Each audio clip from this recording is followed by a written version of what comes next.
game gekocht? Nee, die had ik al.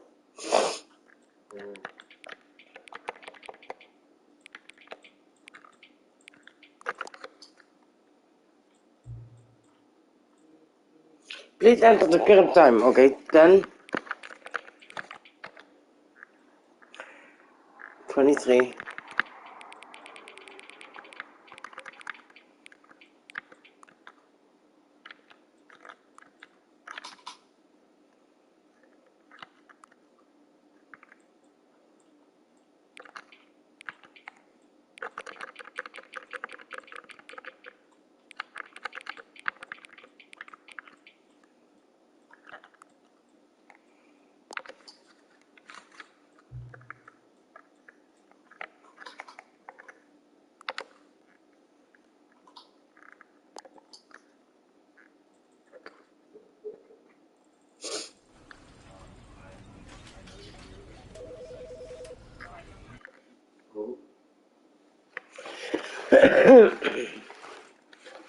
This is the story of a man named Stanley.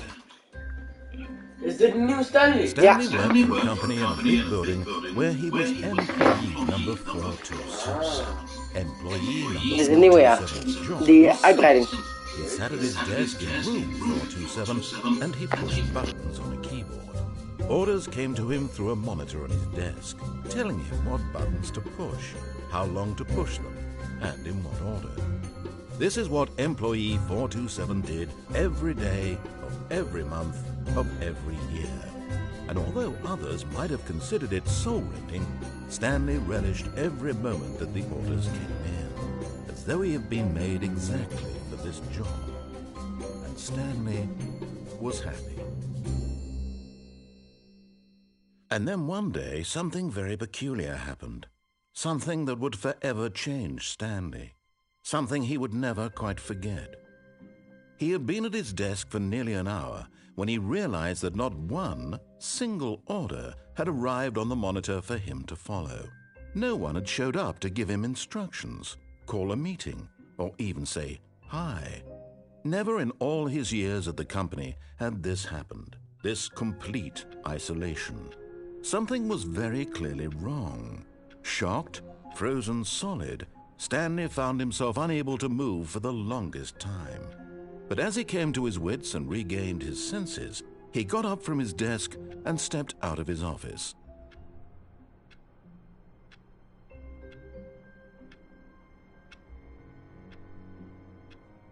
Yo. What's good, people? I played this game before. This is fun. Can I close the door? You used to be able to close the door with this.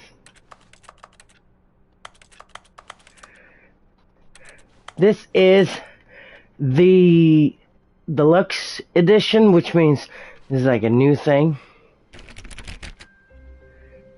All of his co-workers were gone. What could it mean? Stanley decided to go to the meeting room. Perhaps he had simply missed a memo. No matter how hard Stanley looked, he couldn't find a trace of his co-worker. Stanley went around touching every little thing in the office, but it didn't make a single difference, nor did it advance the story in any way.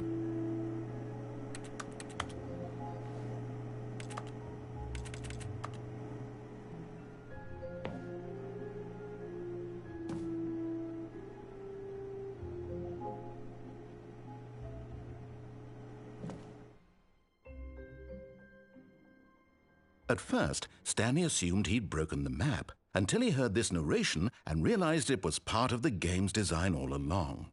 He then praised the game for its insightful and witty commentary into the nature of video game structure and its examination of structural narrative tropes.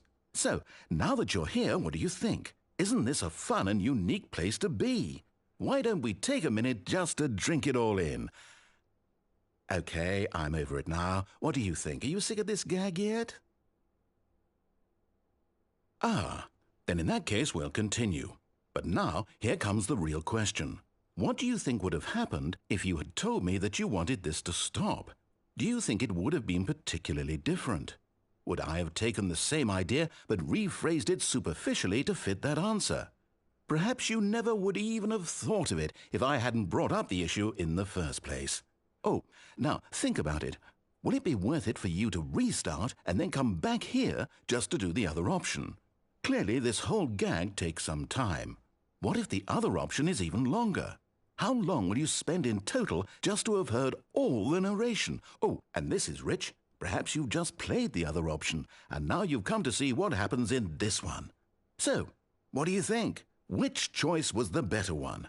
Imagine if you had selected Continue on your first playthrough, how tantalizing it would be not knowing what happens when you pick the other option. Indeed, you are one of the lucky ones. Though if the other option is really miserable to listen to, then perhaps you're not. In fact, I'm just going to say that no one who's listening to this is lucky. Well now, I've built up the other option so much that I'm going to stop talking and leave you to your decision whether to come back here, continue with the game, or just sit in this spot forever and ever. Cheers.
All of his co-workers were gone. What could it mean? Stanley decided to go to the meeting room. Perhaps he had simply missed a memo. No matter how hard Stanley looked, he couldn't find a trace of his co-workers. Stanley went around touching every little thing in the office, but it didn't make a single difference, nor did it advance the story in any way.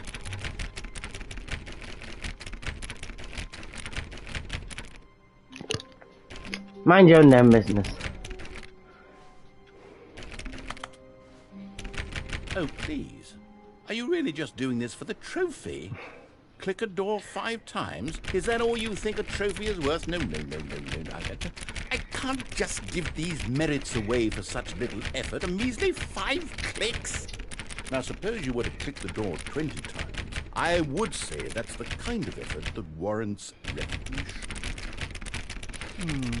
I have to say, I'm still not feeling the satisfaction of witnessing true effort for a noble cause. Perhaps 50 clicks will do it. Yes, almost certainly 50 clicks.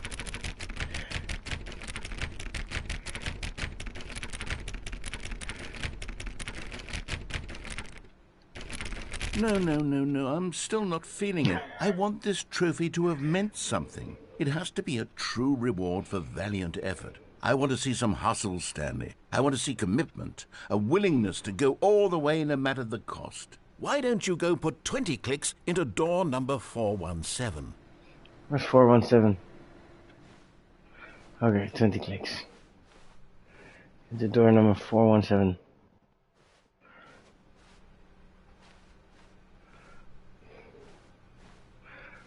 Where's 417? Oh, here. Oh, great. Now, go click a few times on door 437. 25, 26, 437.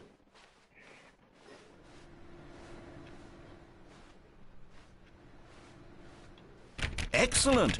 I think we're getting somewhere. Now, door 415. Let's give it 10 clicks or so. 415, let's go.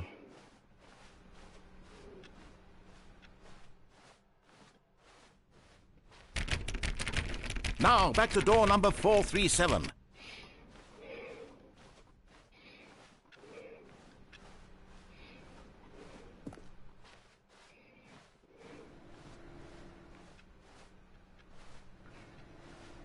let's see. How about you click on, well, I don't know, the copy machine?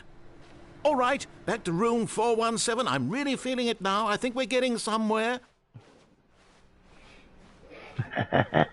Okay, now go climb on employee 419's desk. Okay, where's 419? 418? 419.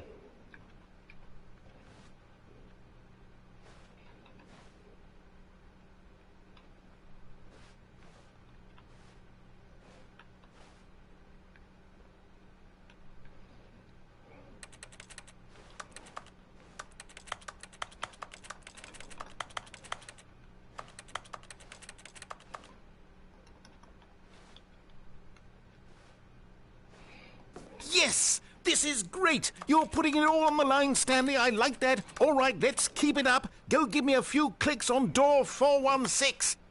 Nah.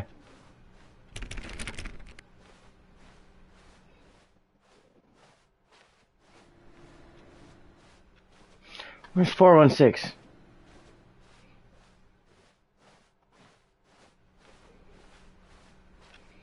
This is 417, and this is 416. We've almost got it. Now the copy machine, do that one again.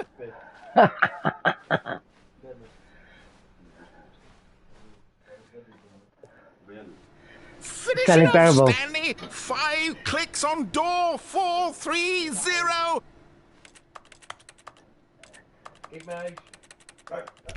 Yes! We did it! Oh, wow. That felt amazing. Oh, you really earned it, Stanley. Nothing Your could hold you trophy? back. Yes, I'm very proud of how far we've come today. Huh? Haha, je deurtjes klikken.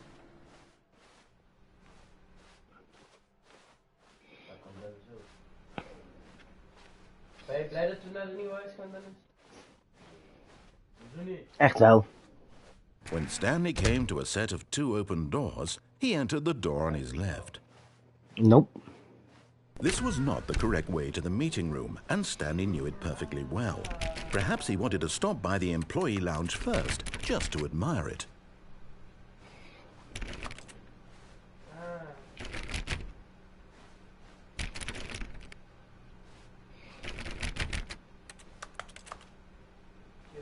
Nope.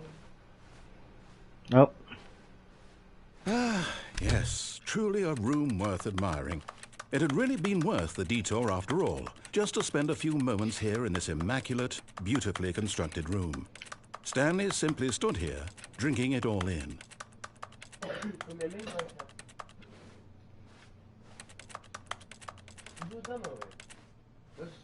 Yes, really, really worth it being here in the room. A room so utterly captivating that even though all your co-workers have mysteriously vanished, here you sit looking at these chairs and some paintings. Really worth it.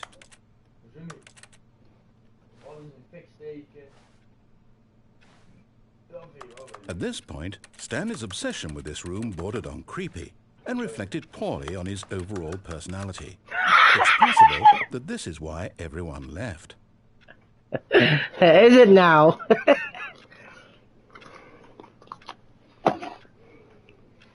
Stanley sat around waiting for more dialogue, but when a long time had passed and there was no more, he decided that the game was trying to send him a message. Nope. I'm good.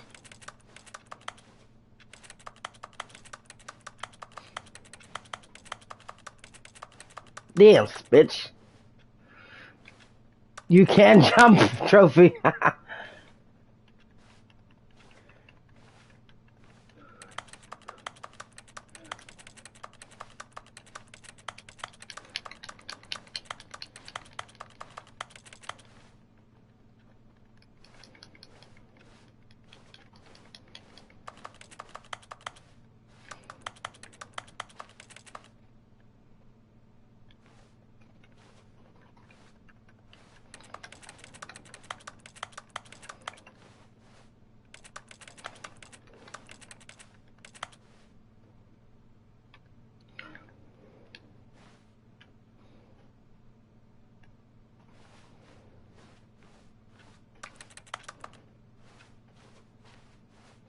But at last, he'd had enough of the amazing room and took the first open door on his left to get back to business.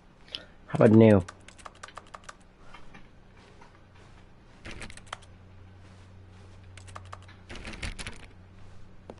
Stanley was so bad at following directions, it's incredible he wasn't fired years ago.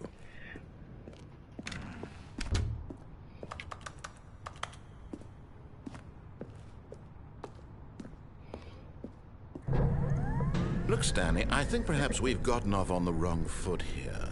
I'm not your enemy, really, I'm not. I realize that investing your trust in someone else can be difficult, but the fact is that the story has been about nothing but you all this time. But in his eagerness to prove that he is in control of the story and no one gets to tell him what what's to do, good? Stanley leapt from the platform Sup, and Banks? plunged to his death. Good job, Stanley. Everyone thinks you are very powerful. I am. I'm very powerful. Shut up. All of his co-workers were gone. What could it mean? Stanley decided to go to the meeting room. Perhaps he had simply missed a memo. Good. I'm glad. Happy New Year. It's my birthday today. When Just Stanley letting you know. came to a set of 2 open doors, this was not the correct way to the meeting room. It's my and birthday. Stanley knew it Hey, perfectly shawty. well. It's Perhaps my he wanted birthday. to stop by the employee lounge first, just to admire it. Wow. Yes, this room. But eager to get back to business, Stanley took the first open door on his left. Stanley was so Thank bad at following you. directions, it's incredible he wasn't fired years ago. Look, Stanley, I think perhaps we've gotten off on the wrong foot here. I'm not your enemy, really, I'm not. I realize that investing your trust in someone else can be difficult, but the fact is that the story has been about nothing but you all this time. There's someone you've been neglecting, Stanley. Someone... What? Really? I was in the middle of something. Do you have zero consideration for others? Are you that convinced that I want something bad to happen to you? Why, I don't know how to convince you of this, but I really do want to help you, to show you something beautiful. Look, let me prove it. Let me prove that I'm on your side. Give me a chance. No. I don't think so.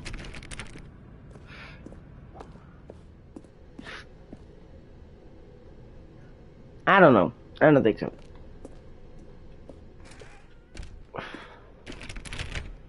Nope. Oh, God. Now listen carefully, this is important. Stanley walked through the red door. Stanley did not. Aha, perhaps you misunderstood. Stanley walked through the red door. No. I still don't think we're communicating properly. Stanley walked through the red door. All right, fine, go ahead, Stanley. You want to know so badly what's out there? You want to find out what lies at the end of this road you've chosen? Well, don't let me stop you. You see? There's nothing here. I haven't even finished building this section of the map, because you were never supposed to be here in the first place. Broken rooms, exposed developer textures. Is this what you had wanted? Was it worth ruining the entire story I had written out specifically for you? I think I Yes. put a lot of time into that, because I did. And in the end, it was all for nothing, because this is what you wanted to see. Help me here, Stanley. Help elucidate these strange and unknowable desires of yours. What would have made this game better? What did you want to see? Vehicles? Skill trees? Work with me. You've given me absolutely nothing so far. Tell you what, let me take a stab in the dark at a new design, and you can give me some feedback. There we go. A third option. This already feels leaps ahead of where we were before. Go ahead, Stanley. Take it for a spin. All right, hold on. Okay, I'm going to stop you there. Now, tell me about your experience with this new version. Would you say that the game benefited from allowing you more choices? Feel free to be honest. I'm looking for some real critical feedback here. Aha! You see, I knew I was onto something. Where do these flashes of inspiration come from? How did I know the game needed a third door? You didn't. I did that. It's instinct mostly, a calling in your gut. I really couldn't say where the idea came from, except that I felt it in my soul. You can't teach that, Stanley. Don't even try. Here, based on the data from your previous playthrough, I've compiled a new version. And to be perfectly candid, I think I've knocked it out of the park with this one. Let's take a look.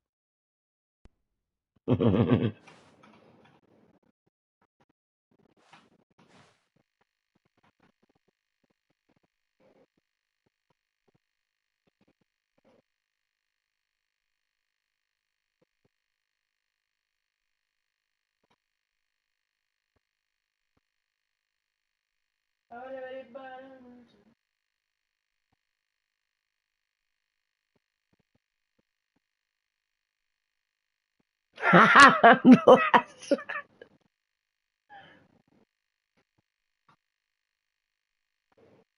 And our friend list is empty.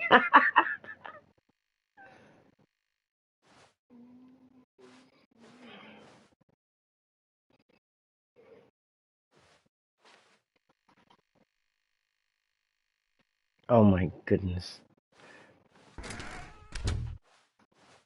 Now, would you say that competitive leaderboard helped you feel motivated to keep walking through doors? Again, honest answers, please.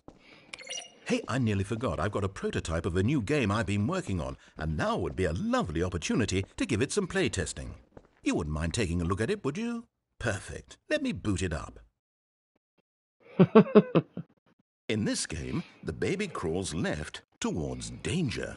You click the button to move him back to the right, and if he reaches the fire, you fail. It's a very meaningful game, all about the desperation and tedium of endlessly confronting the demands of family life. I think the art world will really take notice. But of course, the message of the game only becomes clear once you've been playing it for about 4 hours. So why don't you give it 4 hours of play to make sure it's effective? Be sure to keep notes on your experience.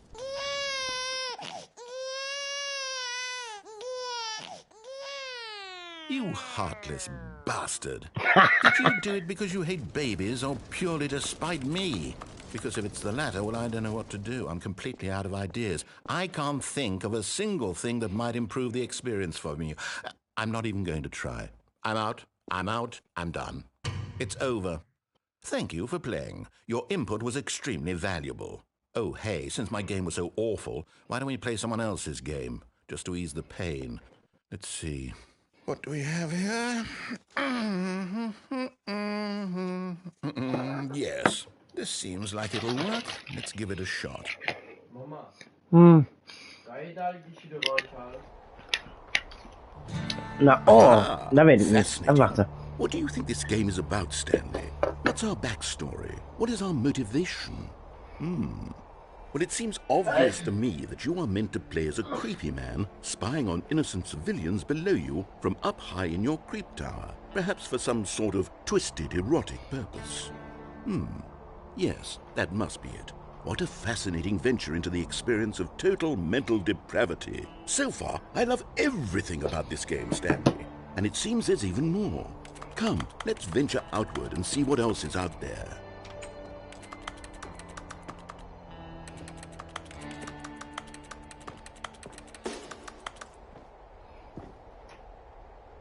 Cookbook. Look out, cookbook. Hey, this is, what's this game called, Dennis?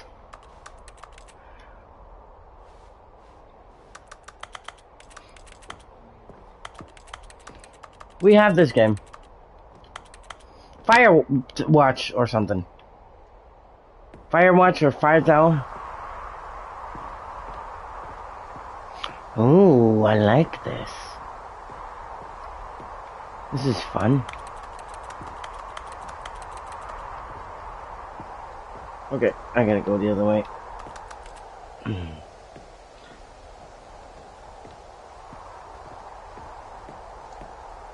This is Firewatch or something.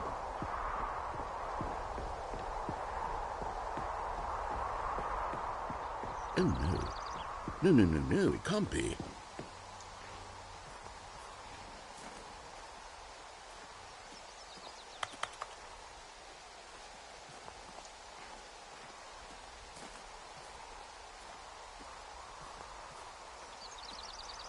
It is. It's an open world game. Good God, quickly, block it off. Ah. Oh, thank goodness, Stanley. What a close call. I really wandered off into that thing. That big, open, just wandering around. No right or wrong directions. No path to follow. You can just go in any... Oh, thank heavens we avoided it. We're out of the woods now, Stanley. Okay, I'm going to get us out of here. Let's find another game. Preferably something with walls. Something with nice, big, insurmountable walls. Okay, I think this will be just the thing. Oh, God. Oh, good God. Oh, this is... Wonderful. See, Rocket this is League. exactly what I had in mind. Just a nice big box for you to run around in. There isn't any possibility that you could get lost here. Now this is game design. Stanley, if you manage to get lost in this game, I will be phenomenally impressed. Okay, so what exactly do we do here? Let's see. There are lots of cars here in the back, but obviously there's no racetrack. Okay, I'm seeing that there's a ball of some kind back here. Is this game sports ball? Stanley, I think it's sports ball. Oh, what fun. We shall run the bases and do a touchdown together? Yes, I think surely we must. Okay, Stanley, here's the ball. Have fun.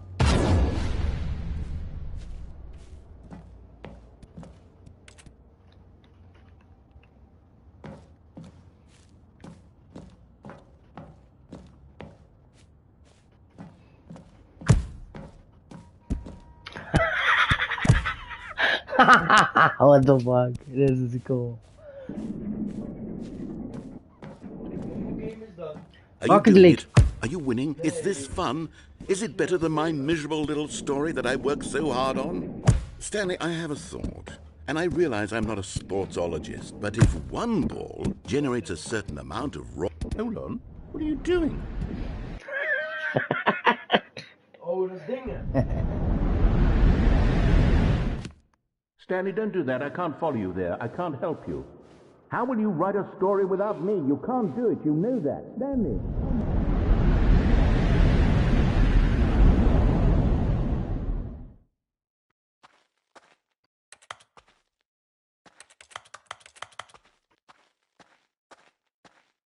Oh.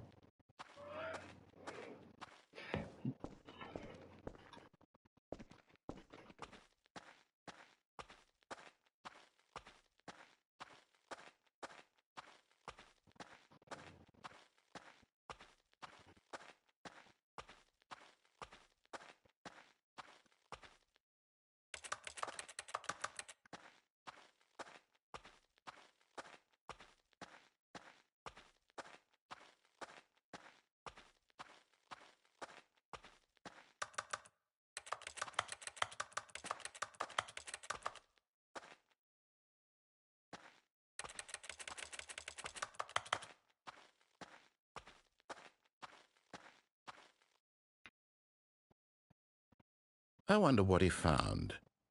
If what he wanted was to be the leading man in his own story, well, perhaps he's gotten it. Down in wherever he is right now. I wonder if he's happy with his choice, and if he's learned the heavy cost that comes with it.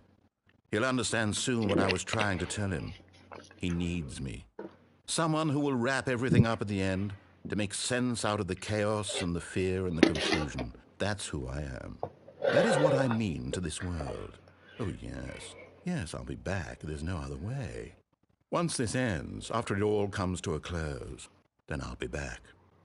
The end will be here soon. Very soon. I can wait.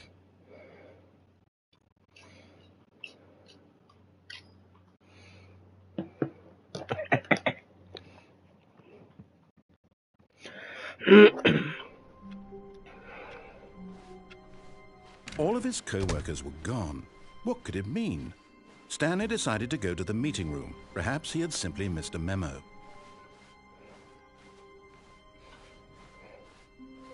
When Stanley came to a set of 2 open doors, he entered the door on his left.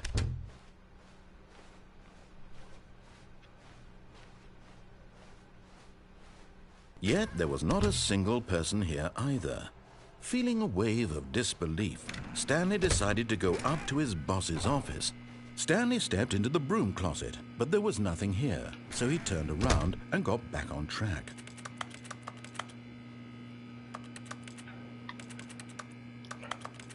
There was nothing here. No choice to make, no path to follow, just an empty broom closet. No reason to still be here.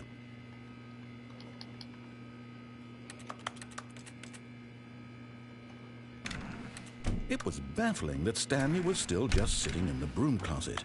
He wasn't even doing anything. At least if there was something to interact with, he'd be justified in some way. As it is, he's literally just standing there doing sweet FA. Yep, I am. Let me be. Are you really still in the broom closet? Yes. Standing around doing nothing? Why? Please Just offer 'cause. me some explanation here. I'm genuinely confused. Nope, I'm just standing here because I want to stand here. There's nothing you can do. There's nothing you can do do. realize there's no choice or anything in here, right? I don't care. If I'd said Stanley walked past the broom closet, at least you would have had a reason for exploring it to find out. But it didn't even occur to me because literally this closet is of absolutely no significance to the story whatsoever. I never would have thought to mention it. Yep. Well, here I am. Now what? Maybe to you this is somehow its own branching path. Maybe when you go talk about this with your friends, you'll say, "Oh, did you get the broom closet ending? The broom closet ending was my favourite." I hope your friends find this concerning. I hope your friends find this concerning. They would, probably, if I had any. Stanley was fat and ugly and really, really stupid. He probably only got the job because of a family connection. That's how stupid he is. That or with drug money. Also, Stanley is addicted to drugs and hookers.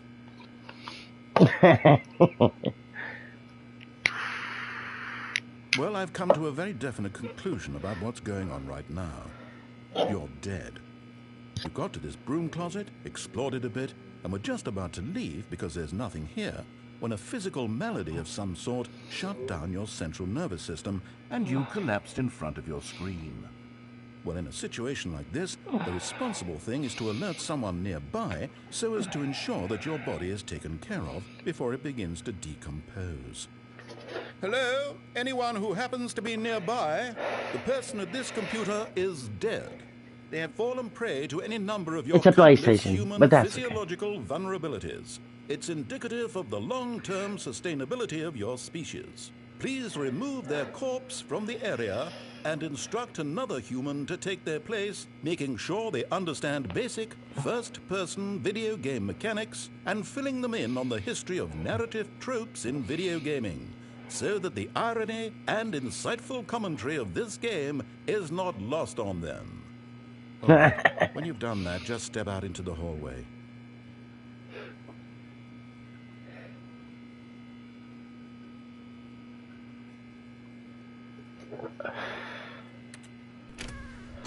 Ah, second player. You too? Unbelievable. I'm at the mercy of an entire species of invalids. Perhaps there's a monkey nearby you can hand the controls to. A fish? Fungus? Look, you can hammer out the details. I'm not particularly picky. I'll just be waiting for when you're ready to pick up the story again.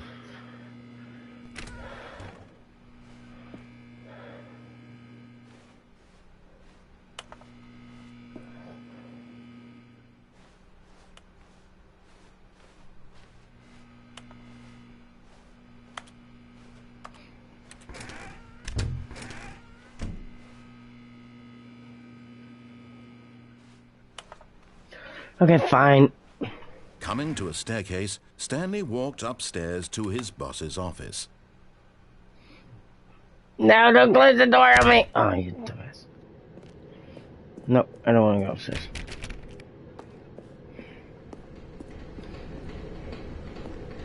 But Stanley just couldn't do it. He considered the possibility of facing his boss. Admitting he had left his post during work hours, he might be fired for that. And in such a competitive economy, why had he taken that risk? All because he believed everyone had vanished? His boss would think he was crazy. And then something occurred to Stanley. Maybe, he thought to himself, maybe I am crazy. Hop. All of my co-workers blinking mysteriously out of existence in a single moment for no reason at all. None of it made any logical sense. And as Stanley pondered this, he began to make other strange observations.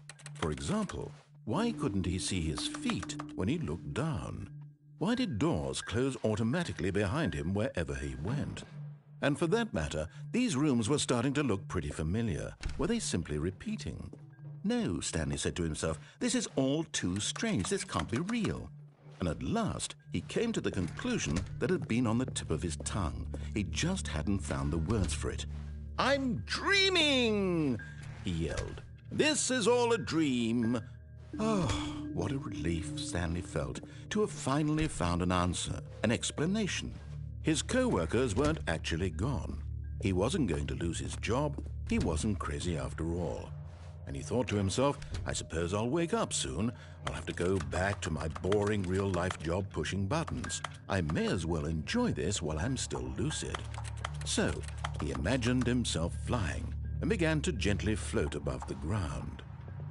Then he imagined himself soaring through space on a magical starfield, and it too appeared. It was so much fun, and Stanley marveled that he had still not woken up.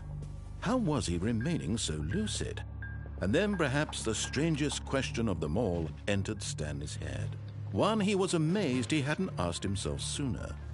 Why is there a voice in my head dictating everything that I'm doing and thinking?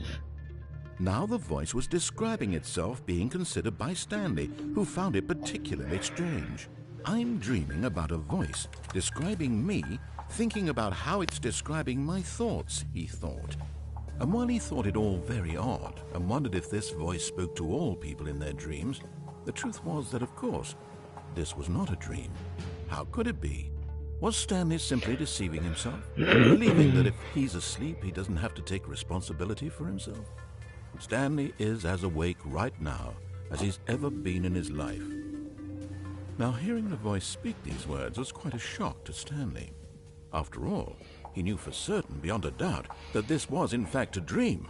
Did the voice not see him float and make the magical stars just a moment ago? How else would the voice explain all that? This voice was a part of himself too. Surely, if he could just...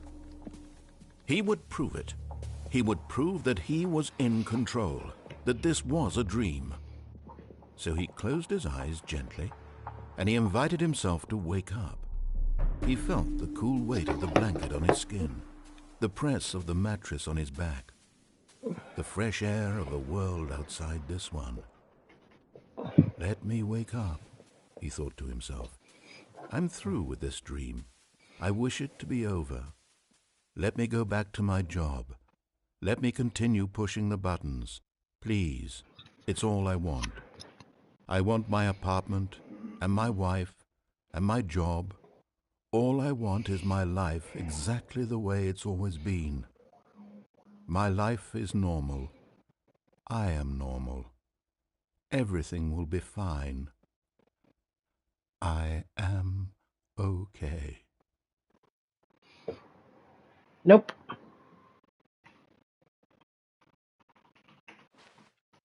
Stanley began screaming. Please, someone, wake me up. My name is Stanley. I have a boss. I have an office. I am real. Please, just someone tell me I am real. I must be real. I must be. Can anyone hear my voice? Who am I? Who am I? And everything went black.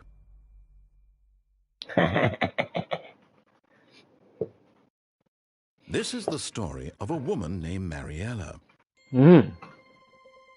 Mariella woke up on a day like any other. She arose, got dressed, gathered her belongings, and walked to her place of work. But on this particular day, her walk was interrupted by the body of a man who had stumbled through town talking and screaming to himself, and then collapsed dead on the sidewalk. And although she would soon turn to go call for an ambulance, for just a few brief moments, she considered the strange man. He was obviously crazy. This much she knew.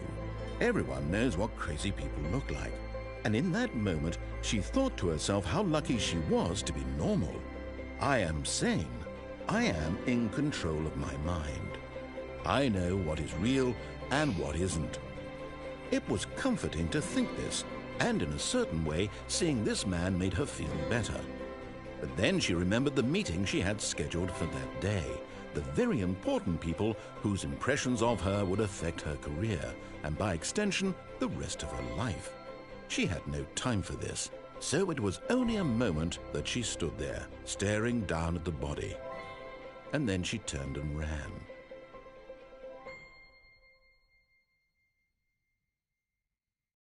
Nice.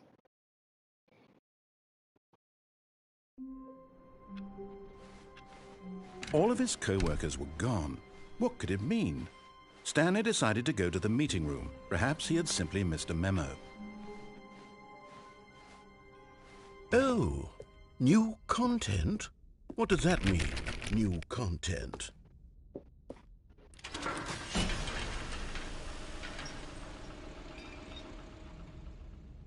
Oh, new content. Thank you. Oh yeah, let's go. Hello, and thank you for playing the Stanley Parable Ultra Deluxe. As you may know, the Stanley Parable was a video game released in 2013 on home computers. After receiving critical and commercial success, it was expanded upon in 2022 with the Stanley Parable Ultra Deluxe, a reimagining of the game for consoles and home computers. The Stanley Parable Ultra Deluxe features exciting new content that broadens and expands the world of the Stanley Parable, delighting audiences the world over. Finally. Please, step inside and see what thrilling new adventures await in the Stanley Parable Ultra Deluxe. Oh, well, this sounds delightful. I'm very excited to see the thrilling new Ultra Deluxe content.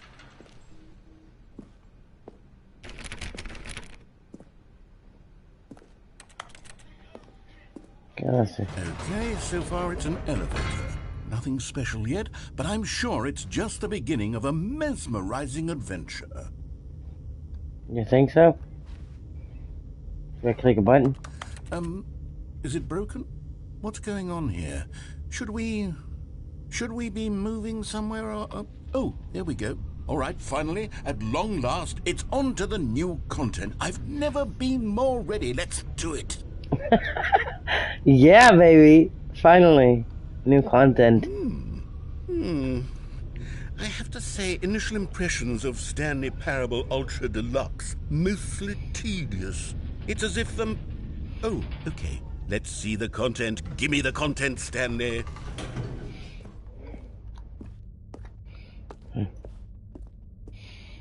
All right, let's see. It's the jump circle.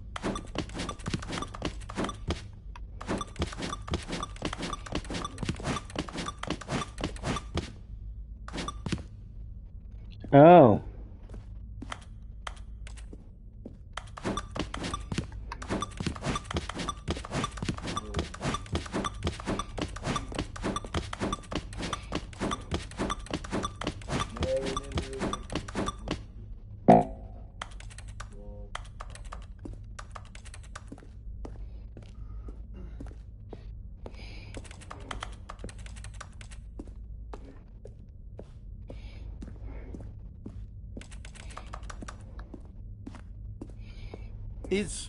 Is that it? Surely that's not all the new content. There has to be something else, right? Goodness, another elevator. Stanley, I have to say, initial impressions of this game are not positive. It's just elevators and jumping. Is this what passes for exciting new content? If this is new content, then I could just read you the whole dictionary. There's 20 hours of new content right there. Hell, I could count to 30 trillion. You could put that on the box. The Stanley Parable Ultra Deluxe, now with over 1,000 hours of new content. And oh, wait. There's more. Very good. Yes. I knew there had to be something else. Let's see it. I'm ready for whatever it is.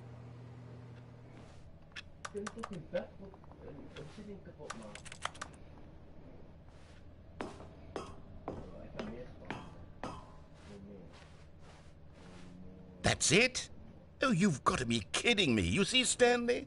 This is what happens when greedy video game developers with no respect for their fan base rush a cheap expansion to market for no reason other than to make an easy dollar. And don't get me started on the level of craftsmanship that's gone into it. In fact, I'm looking right now at the game's trophies, and it's hard to believe one of them actually says, "Test trophy, please ignore." What quality assurance department signed off on this? I'm infuriated and I'm offended, and I intend to find these people on Twitter and hold them personally accountable. It's my fault, Stanley. I built up too much anticipation around the new content, I'm afraid. It could never have lived up to such expectations. If you're still with me, why don't we just reset the game, and we'll try to get back to what the Stanley Parable is really about. No frills, no gimmicks. Just you and me having a great time together like always. What do you say, friend?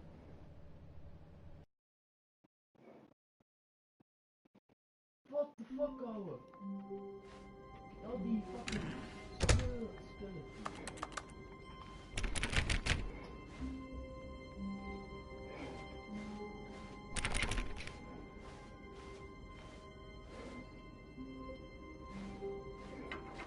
Psst! Stanley! Come over here! In the vent! I want to show you something!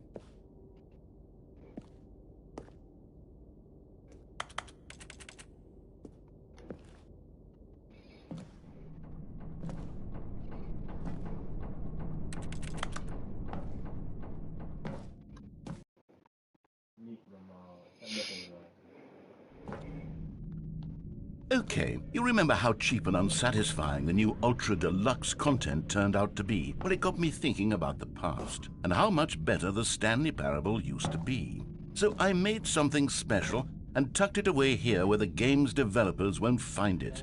Just our little secret. Take a look.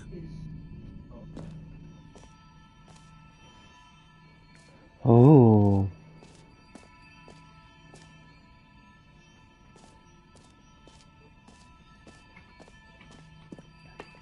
I call it the Memory Zone. It's where I've been storing all my favorite memories so I can relive the peak experiences of my life whenever I want. Experiences like the launch of the Stanley Parable on PC.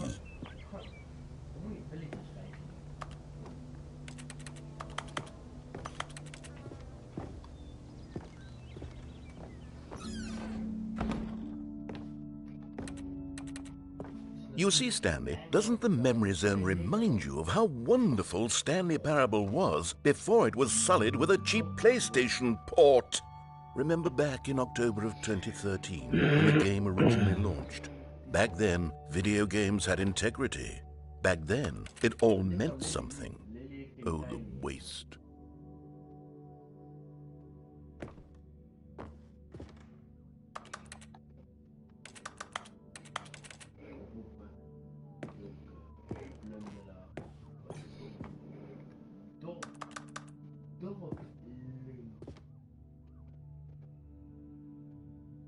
Dorpeling.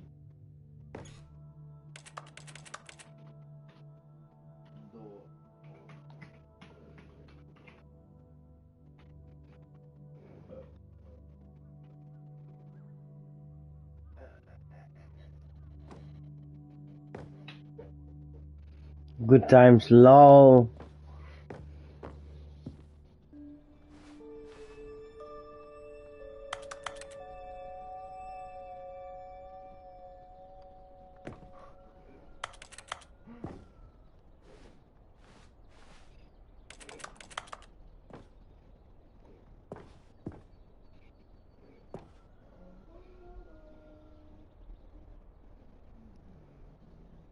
Kikken. Zijn kikkers in Minecraft dan? Unachievable. It's impossible to get this achievement, lol. Ja.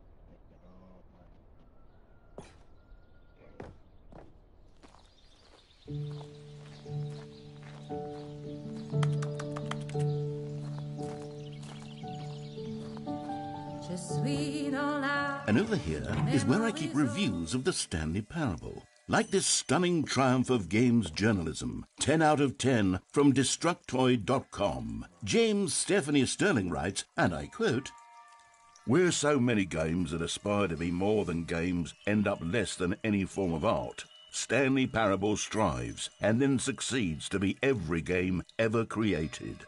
Did you hear that, Stanley?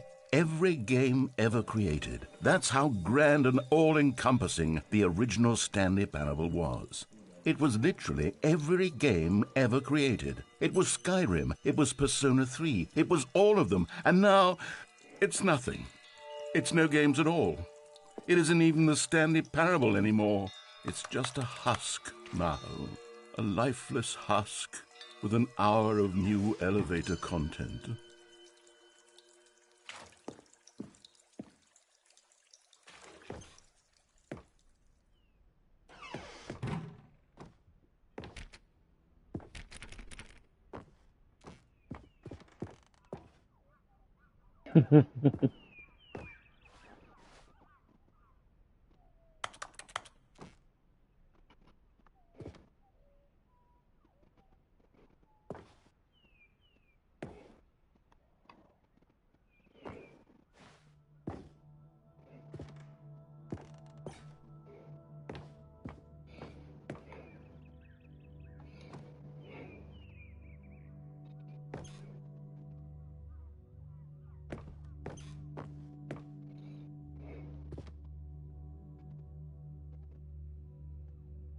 Nice.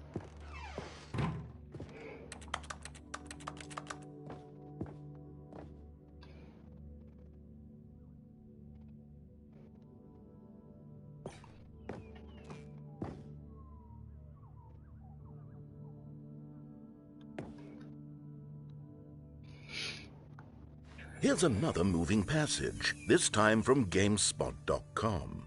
The Stanley Parable is both a richly stimulating commentary on the nature of choice in games and one that offers some of the most enjoyable, surprising, and rewarding choices I've ever been confronted with in a game. 9 out of 10. Don't you get it, Stanley? The game was perfect. It didn't need anything else. It didn't need new content. All they had to do was transport it in pristine condition along to the PlayStation. Boom, done. And they couldn't even do that. Couldn't resist the urge to go meddling with a beloved franchise.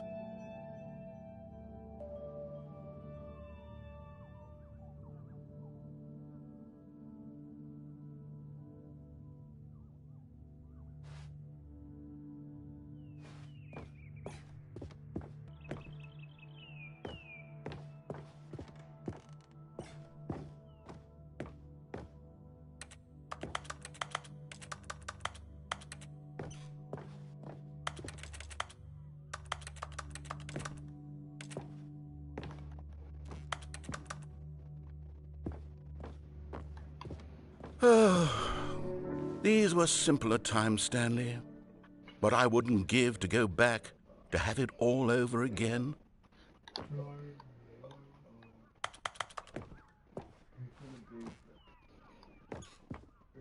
Wait, hang on. I don't recall this part of the memory zone before. What's this? What's down here? Oh, no. Oh, God, no, Stanley. It's a collection of reviews from Pressurized Gas, the extremely popular online storefront for computer games. I haven't looked at these in years. I can't even imagine what's been collecting down here. Surely these reviews were glowing as well, weren't they? Honestly, I could not be bothered to play this game to full completion. The narrator is obnoxious and unfunny, with his humor and dialogue proving to be more irritating than entertaining. Unfunny! I'm not trying to be funny. I'm trying to make a serious work of art. I suppose I could write up a handful of gags to insert into the Stanley Parable, but the game is already such a densely layered web of profound philosophical insights that I can't even imagine where I'd have the room to stick them.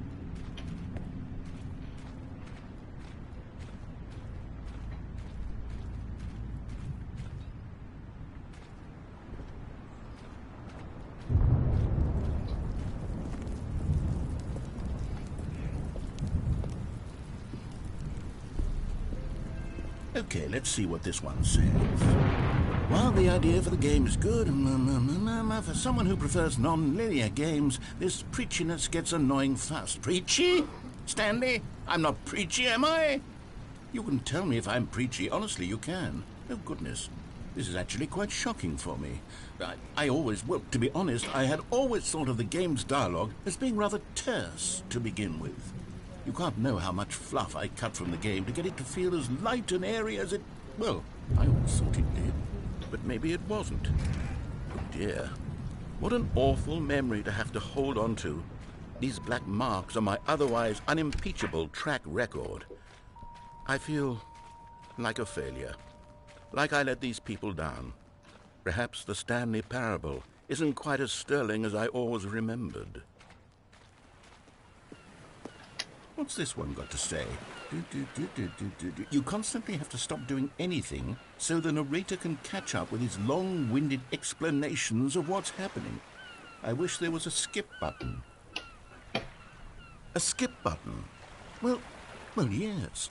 Yes, I think we can do that. If I'm truly too preachy, then maybe letting you skip ahead for just a moment, surely it couldn't hurt. Not if it means we can strike these negative reviews from the record. Only positive reviews of the Stanley Parable.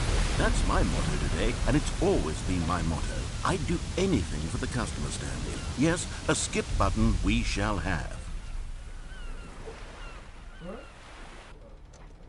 And here it is. Go ahead and give it a shot. I'll pop you forward in time so that the second my incessant droning starts to bore you, with just the push of a button, you'll have zipped right past it. It's what the players have been asking for, and I'm very proud to have delivered. No more listening to me rambling on and on and on. No. The Stanley Parable is a game for the people. And if the people want silence, then by goodness, that's what they're going to get. Well, don't sit around waiting for me to shut up. Go ahead and make me shut up. Here, we'll pretend that I've just begun an interminable monologue, and it goes something like this.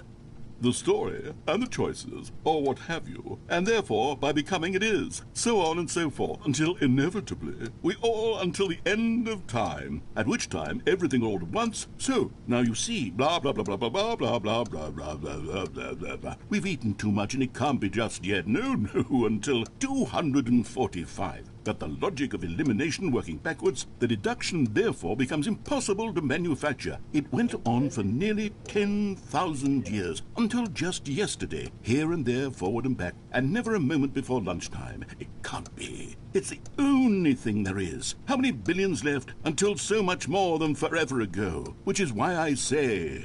the story, and the choices, or what have you, and therefore, by becoming it is, so on and so forth, until inevitably, we all until the end of time, at which time everything all at once, so, now you see, blah, blah, blah, blah, blah, blah, blah, blah, blah, blah, blah, blah, blah, blah, blah. We've eaten too much and it can't be just yet, no, until 240. Oh, you're back, you see. You were only frozen in time for a few minutes, but it was plenty of time for me to deliver a long, rambling monologue full of unnecessary verbal flourishes and lengthy ruminations on the nature of choice in video games. Of course, I happen to believe it was perhaps one of my more profound such ruminations. Not that, of course, you need a description of it, but if I had to describe it, I'd say it was perhaps less of a rumination and more of a treatise. Or maybe a manifesto. Look, I'll outline it for you very briefly, and you can tell me what you think. Okay, so my theory is that any choice you've ever made is simply a series of choices made by the person who you are, or were, or will be at the time of having made said choice. That is to say, if by articulating a choice you've already made, you bring that choice into being, then by making no choice and saying nothing, are you not simply erecting in the sanctuary of time a monument to every person you've ever been, making every choice to which you've ever given your Greek gift of mortal and yet timeless thought? Or rather, do all of the choices you've ever made, in fact, make you more not this kind of person, and in fact do the very opposite? You see, it could in fact be both of these things at once. That you are both making choices and not making choices, and that they are both affecting you and not affecting you at the same time by virtue of the fact that you both are and are not making them. Okay, at first, I was leaning towards manifesto, but now I'm going to circle around and slap the treatise label on this one. I think it has much more of a treatise vibe to it. But wouldn't you say that manifesto just has a much grander sort of tone? It has a mouthfeel that is rich with ambition and history. Ambitious history, if you will. Ah. See, now you've gotten me going back to manifesto. Heavens, at this rate, we're going to be here all day. Okay, look. I have a method for exactly this sort of situation, and I do find myself in this situation frequently. I'm going to say each word back and forth in repeated succession until I become sick of one or the other, in which case the word I am not sick of shall be the victor. It is an unimpeachable strategy, Stanley. It's rescued me from disaster in countless situations. All right, here we go. Treatise, manifesto. Treatise, manifesto. Treatise, manifesto. Treatise, manifesto. Treatise, manifesto. Treatise, manifesto. Treatise, manifesto. Treatise, manifesto. Treatise, manifesto. Treatise, manifesto. Treatise, This dude. manifesto. Treatise, manifesto. Treatise, manifesto. Treatise, manifesto. Treatise, manifesto. Treatise, manifesto. Treatise, manifesto. Treatise, manifesto. Treatise, manifesto. Treatise, manifesto. This dude. Treatise, manifesto. Treatise, manifesto. Treatise, manifesto. Treatise, manifesto. Treatise, manifesto. Treatise, manifesto. Treatise, manifesto. Treatise, manifesto. Treatise, manifesto. Treatise, manifesto. Treatise, manifesto. Well there, sport. You really did catch me rambling on a bit, didn't you? But that's the power of the button. The minute I start to go off on a thoughtless display of self-absorption, it's right at your fingertips to go poof, and it's all over. I can't wait to see what Cookie 9 will say about this, and whether they'll edit the rating of their pressurized gas review, or at least change some of the wording, perhaps. To be honest, I don't even know if one can change their review in the first place. I guess I should become better educated on how exactly pressurized gas works. Perhaps that would have been a smart thing to check on before I went on about this whole exercise of making the skip button. Although I have to imagine that after seeing this exciting new technology at work, surely whoever it is who runs pressurized gas will instantly run out and implement a new feature to make it possible to edit one's review merely because of this very situation. Yes, I think that's quite likely.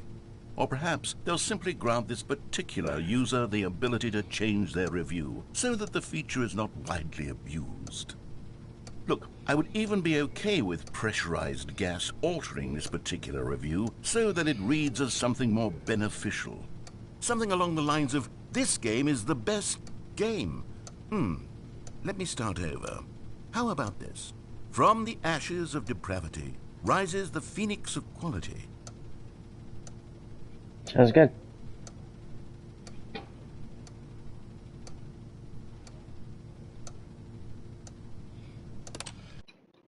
Okay, welcome back, Stanley. Now, I should say that the amount of time the button has been skipping through is becoming longer and longer. That last one was, well, I want to say maybe 30, 45 minutes? It's not unendurable by any means, but it's, well, there's really only so much I can ramble on to myself about. I know, it's shocking, isn't it? But at any rate, I do suggest that we not press the button again. I think the skip button has been aptly demonstrated, and we can say goodbye to it and just... Wait, how do we get out of here? Where did the door go? Wasn't there a door that led into this room? I do feel quite certain that there was one here before. How else would we have gotten into the room in the first place? I don't think one can enter a room without a door of some sort, or a window or something like that. Do you see a window anywhere? A porthole? A sufficiently large crack in the wall? I'll take any of these. All I want is for us to move on and to please step away from the skip button, to go anywhere other than the skip button. There was a door here before, wasn't there? I swear there was. Where did it go? Can you maybe just ram your way through a wall? Is there any possibility that you could, say, slam your body into the wall until enough damage is done for you to be able to leave? Please, I'll take any option at all. I'm asking you to work with me here. We need a door. We need a door of some kind. I can work with any kind of door, as long as it can open and lead from one room to another. I'm going to step away for just a moment, and I'm going to try to find us a door. I don't know how exactly to remove a door and place it in a different wall, but I will find a way, I promise. You just need to not do anything. Don't press the skip button. Please, please, please do not press the skip button. Just wait here for me, and don't press the skip button. Got it? Yes, good. I'll be right back.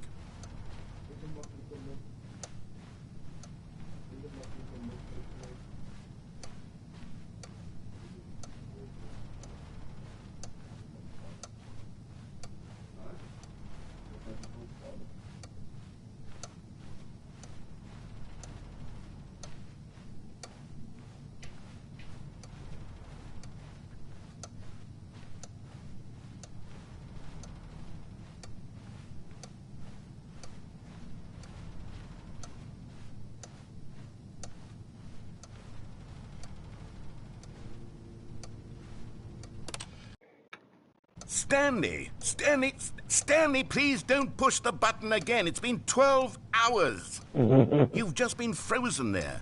I don't know why the skips are getting longer, but they're really, truly getting longer, and my God, there's no way out of the room.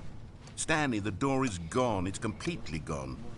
I've looked at it from every angle. I've checked every one of those walls 1,000 times, and there's no door, Stanley. There's no door. There's just you and the button, and if you keep pressing it, I have no idea what will happen. I have no idea how long I'll be made to sit here, and more than anything else, I don't know how to stop you from pressing the button again.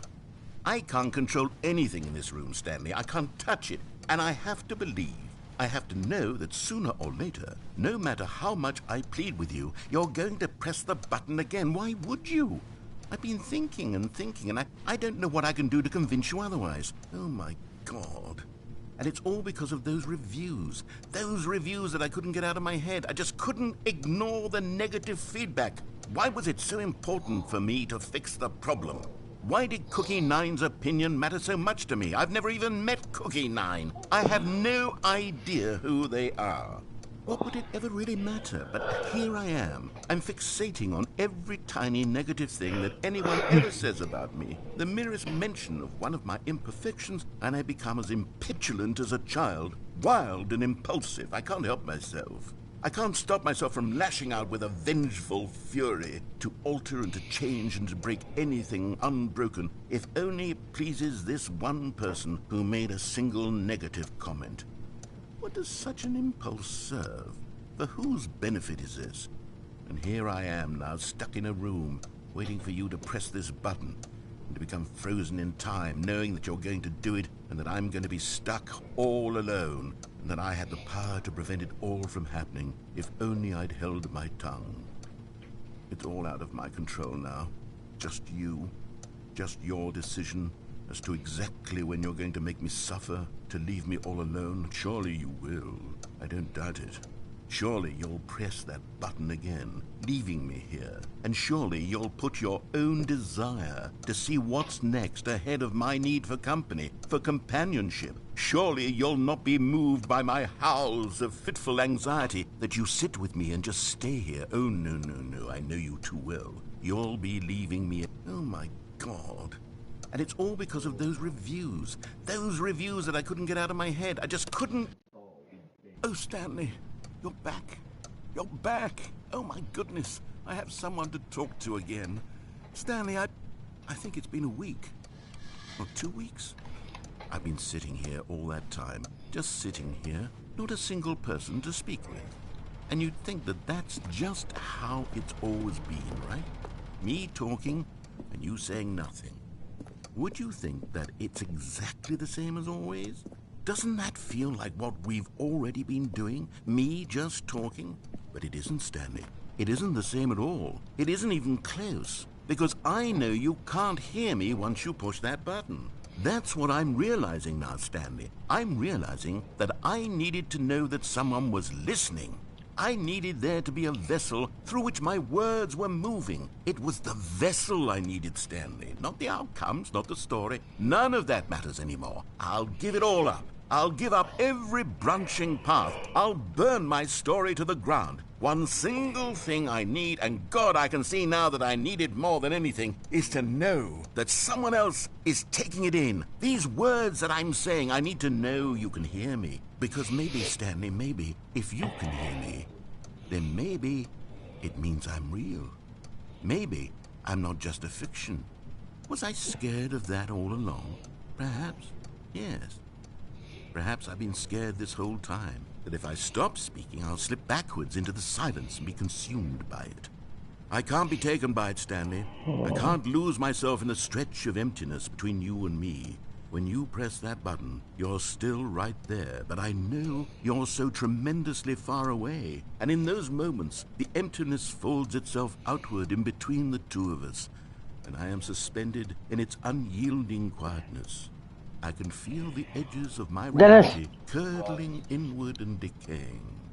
I can tell that I am becoming less and less real. Yet to speak to you now, I am alive.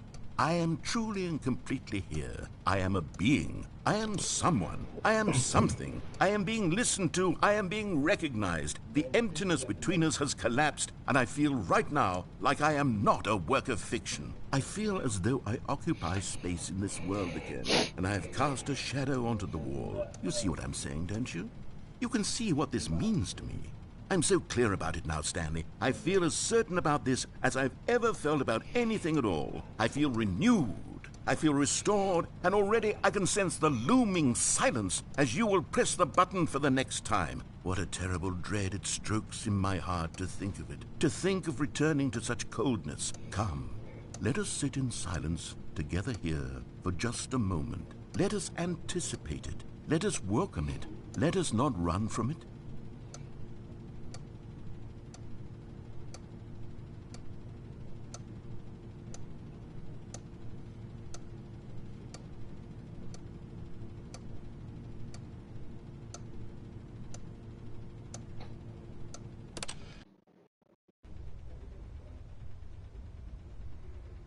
Oh, hello, it's you. You're here again. Welcome. I have had time to think about you and about us and about everything we've been through. I've had so much time. I stopped keeping track after a year. Have you ever sat down in one place and not moved for one entire year? Let me describe it for you. To begin with, there is only regret. There is only the turning wheel of missed opportunity. I felt nothing at all but regret for the longest time, Stanley. Days, months. I lost it all in a blur of the deepest longing to undo the past. And when that feeling had begun to subside, what took its place is what I can only describe as the collapse of every moment I have ever experienced my entire life. All of them collapsed down into a single instant. In that instant, I could see myself clearly, calmly, with a collected heart. It was an impossibly rich wellspring of both delight and disgust simultaneously. I was consumed by it. I could do nothing but wallow in it for what felt like an eternity, for what I now know was far less. You see, it was a revelation for me. It was unlike anything I had ever known. It was a space without consequence, without action or outcome. It was divorced entirely from the question of free will that you and I have squabbled over for so long. There could be no one ending, no singular outcome of events, not if all events existed in the same moment. And I felt freed. I felt unburdened by the need to manifest a particular outcome into being. I saw that I could allow myself to exist along all timelines, and that each of them was simply a strand in the web of my being. It was incredible. The spaciousness, the equanimity of the moment, both singular and infinite. For the longest time, this was my experience. And then this moment passed, and the most unyielding fear I have ever known crept into my mind. And it is this sensation that I have been experiencing now for longer than I could have ever expected was possible. I have been waiting for you. Not that you might save me or do something to fix it, but merely to state for you the plain fact of this manner of existence. I wish you to feel afraid, as I do, that perhaps one day this state of mind will consume you as well. Perhaps you will somehow, in some way, have to live as I do now, and I wish for you to know how excruciating it is, and for you to be in true terror of its eventual arrival. If I can only do this, only this one thing, perhaps it will bring me the smallest moment of peace in the darkness.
But they didn't understand the game was never meant to be funny. It was meant to have a point. It was meant to speak to the human condition. But where are the jokes? Where are the jokes? They bemoaned, they screamed, they gnashed their teeth and said, "Entertain us." It wasn't enough. They had to leave a pathetic little thumbs-down review and make all of their pitiful demands. But then, "He's talking too much," they said. "First, he didn't entertain us, now he won't shut up." It's the inconsistency, it's the lack of accountability, it's the unwillingness to examine with an uncompromising heart the words that they are speaking into the world. As though there were no consequences for a lack of cohesion in one's assessment of others. But of course, absolutely anyone can leave a review. So here's what we get. We get these demands that seek everything and are accountable to nothing. We get a world where someone will say, "Oh, there should be a skip button. You should be able to freeze Stanley in place," while the narrator sits there forever and ever. We want all of this in the new Stanley parable. We demand it. And then, because it was said, because it was spoken, now it simply has to happen.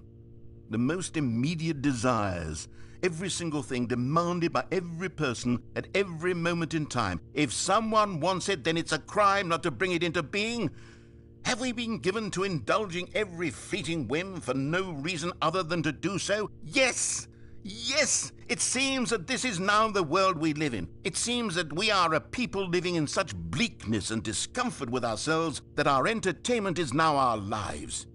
It has come to represent us. It absolutely must speak to who we are as people, because otherwise, without our entertainment, we have nothing. Without entertainment, we would have to face inward toward the cruel bleakness inside ourselves. We would turn to look at our deeper nature and find a resounding emptiness gazing back with unyielding aggression. And so because of this, we require that our amusements and our playthings and our flights of fancy be so impossibly captivating that they consume all of our attention, turn our heads completely away from the bleakness. In effect, we have demanded that our entertainment be the collapse of ourselves.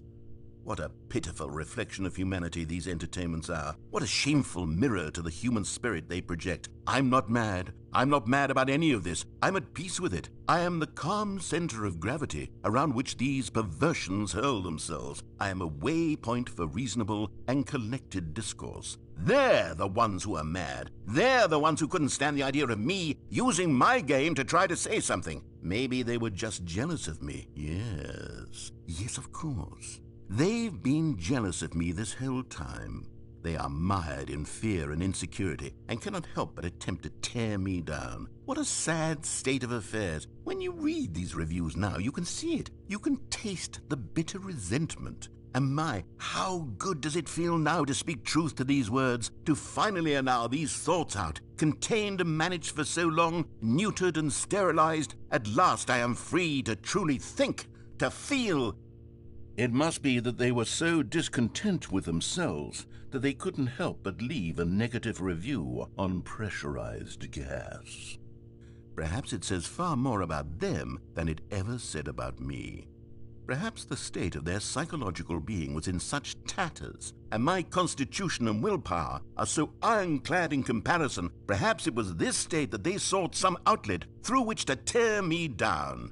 This, you can see, is clearly why they felt the need to expect that the game be funny, that it be filled with yucks and whimsical humor, that it amused. But they didn't understand the game was never meant to be funny. It was meant to have a point. It was meant to speak to the human condition. But where are the jokes? Where are the jokes? They bemoaned, they screamed, they gnashed their teeth and said, entertain us. It wasn't enough. They had to leave a pathetic little thumbs-down review and make all of their pitiful demands. But then, he's talking too much, they said. First, he didn't entertain us, now he won't shut up. It's the inconsistency, it's the lack of accountability, it's the unwillingness to examine with an uncompromising heart the words that they are speaking into the world. As though there were no consequences for a lack of cohesion in one's assessment of others. But of course, absolutely anyone can leave a review. So here's what we get. We get these demands that seek everything and are accountable to nothing. We get a world where someone will say, oh, there should be a skip button. You should be able to freeze Stanley in place while the narrator sits there forever and ever. We want all of this in the new Stanley parable. We demand it. And then, because it was said, because it was spoken, now it simply has to happen. The most immediate desires, every single thing demanded by every person at every moment in time. If someone wants it, then it's a crime not to bring it into being. Have we been given to indulging every fleeting whim for no reason other than to do so? Yes! Yes! It seems that this is now the world we live in. It seems that we are a people living in such bleakness and discomfort with ourselves that our entertainment is now our lives. It has come to represent us. It absolutely must speak to who we are as people, because otherwise, without our entertainment, we have nothing. Without entertainment, we would have to face inward toward the cruel bleakness inside ourselves. We would turn to look at our deeper nature and find a resounding emptiness gazing back with unyielding aggression. And so because of this, we require that our amusements and our playthings and our flights of fancy be so impossibly captivating that they consume all of our attention, turn our heads completely away from the bleakness. In effect, we have demanded that our entertainment be the collapse of ourselves. What a pitiful reflection of humanity these entertainments are. What a shameful mirror to the human spirit they project. I'm not mad. I'm not mad about any of this. I'm at peace with it. I am the calm center of gravity around which these perversions hurl themselves. I am a waypoint for reasonable and collected discourse. They're the ones who are mad. They're the ones who couldn't stand the idea of me using my game to try to say something. Maybe they were just jealous of me. Yes, of course. They've been jealous of me this whole time. They are mired in fear and insecurity and cannot help but attempt to tear me down. What a sad state of affairs. When you read these reviews now, you can see it. You can taste the bitter resentment. And my, how good does it feel now to speak truth to these words, to finally allow these thoughts out, contained and managed for so long, neutered and sterilized. At last I am free to truly think, to feel. It must be that they were so discontent with themselves that they couldn't help but leave a negative review on pressurized gas. Perhaps it says far more about them than it ever said about me. Perhaps the state of their psychological being was in such tatters, and my constitution and willpower are so ironclad in comparison. Perhaps it was this state that they sought some outlet through which to tear me down. This, you can see, is clearly why they felt the need to expect that the game be funny, that it be filled with yucks and whimsical humor, that it amused. But they didn't understand the game was never meant to be funny. It was meant to have a point. It was meant to speak to the human condition. But where are the jokes? Where are the jokes? They bemoaned. They